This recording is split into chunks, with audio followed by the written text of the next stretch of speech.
raisons. D'abord, D'accord. le Maroc ne va pas demander, parce que aider dans ces circonstances avec ces éboulements, etc., c'est un travail de professionnel, et il ne peut y avoir que quelques pays qui aident. Il ne va pas y avoir 150 pays qui vont se marcher dessus dans les éboulements sur des petites routes de campagne, etc., ou de montagne, voulais-je dire.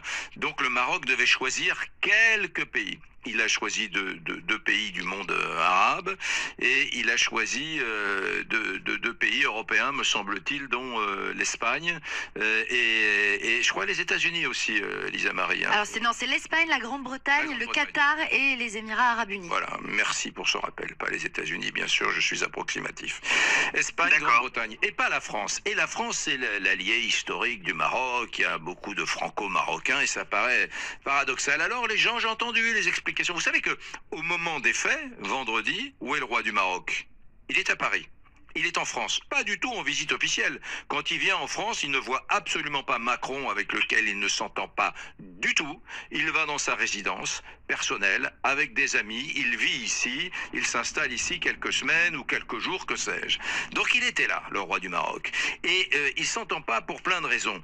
Vous savez par exemple que le poste d'ambassadeur du Maroc en France est resté vacant pendant des mois, et Elisa Marie, il faut même vérifier s'il n'est pas encore à 7 minutes. Il est encore Il est vacant. Toujours vacant. Toujours vacant. Il n'y a pas, pour vous dire la nature des relations conflictuelles, il n'y a pas d'ambassadeur du Maroc en ce moment à Paris. C'est fou. Bon, deuxième chose, effectivement, il y a eu des petites affaires dont on parle. Le Parlement européen a condamné la dégradation des libertés au Maroc, et c'est les députés macronistes qui ont poussé.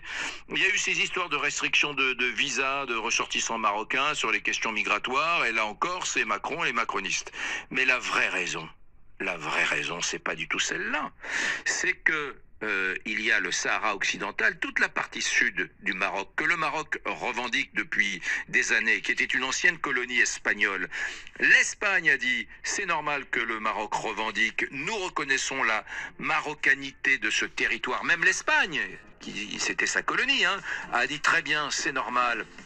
Les Américains ont dit bien évidemment c'est un territoire marocain, c'est dans le prolongement du Maroc. Israël a reconnu ce territoire, la communauté internationale tout entière reconnaît ce territoire, et la France, qui est l'allié historique, la puissance coloniale de jadis.